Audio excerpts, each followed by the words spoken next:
Hey you, yeah, I'm talking to you. Don't review this movie or I'll have to smack you.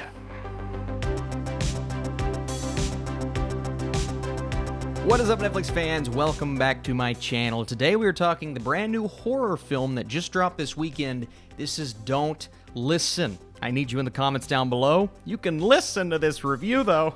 It's a pun. Okay. Daniel and Sara have a 9-year-old son, Eric, and they've just moved to a new home, not knowing the neighbors call it the House of the Voices. Eric is the first one to notice the odd noises behind each door. So our director here is Angel Gomez Hernandez, and this is a non-spoiler review, so I'm going to try my best to refrain from spoilers because what happens after the first act of this movie was completely and totally unexpected. It did start out like all of the movies in this vein. There's a kid. He's either hearing or seeing strange things. Those around him, whether it's the parents or their friends, in this case the parents, do not believe him at all. So they bring someone in to see what's going on, if these noises, these voices that he's actually hearing are just his parents or if he's just imagining them. Of course, no one believes him, and then something crazy happens. I mean, the opening scene alone is so visually shocking, unexpected, and it started this film out, I won't lie to you, on a fantastic note, and then the story starts to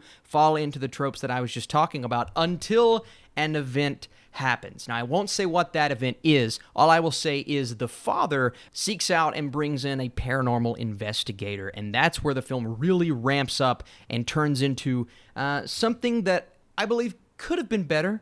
There were moments and aspects that we'll talk about here in just a second, but overall I believe Don't Listen is at least effective within its scares, and it brings these horror elements to life that we often love seeing on Netflix. There are plenty of bad horror movies on Netflix, but every now and then we get one that at least manages to scare you, if not going overboard with the jump scares, and they definitely do that in this film. There are numerous scenes that overutilize jump scares.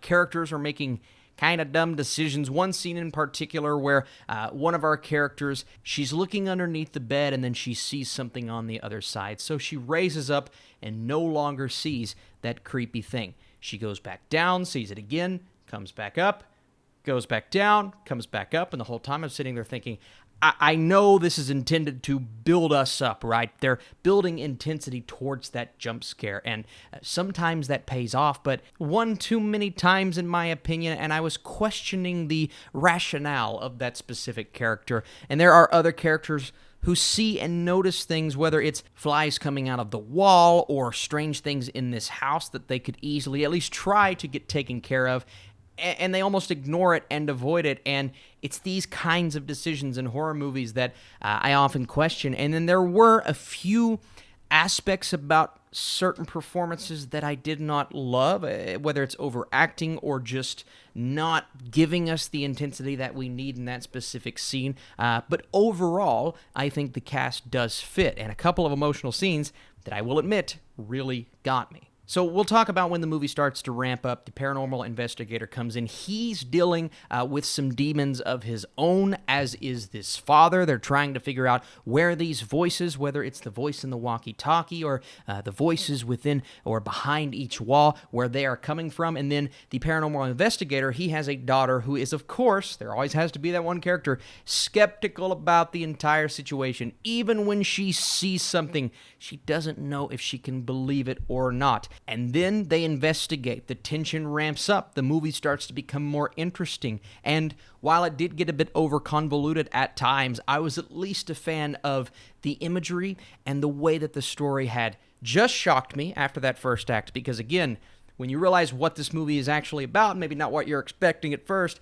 that's when I said, okay, at least this did not follow the formula. It progresses, and I was on board with the story for sure. I could have done without the jump scares. I could have also done with some more backstory with this original family, the mother, the father, and the son. There is some tension between the father and his son, and that is spelled out within a few lines of dialogue, but that's about all we get, and nothing beyond the first few scenes of the movie. And I said to myself, I wanted to know more about that. Why was there that tension? Why was this son too afraid to confront his father about certain things, and why did the father just act like he did not care all that much until the craziness starts happening? But we don't really get anything. We just kind of start out with the family, we go from there, not giving us a ton of backstory, and that's something that I feel like could have at least enhanced what we got with that family, and made the end, which I'll talk about here in just a second, much more impactful. Now, again, you think the film is over, and then you get that scene at the end that I just could not believe they went for it. And at first, I won't lie to you,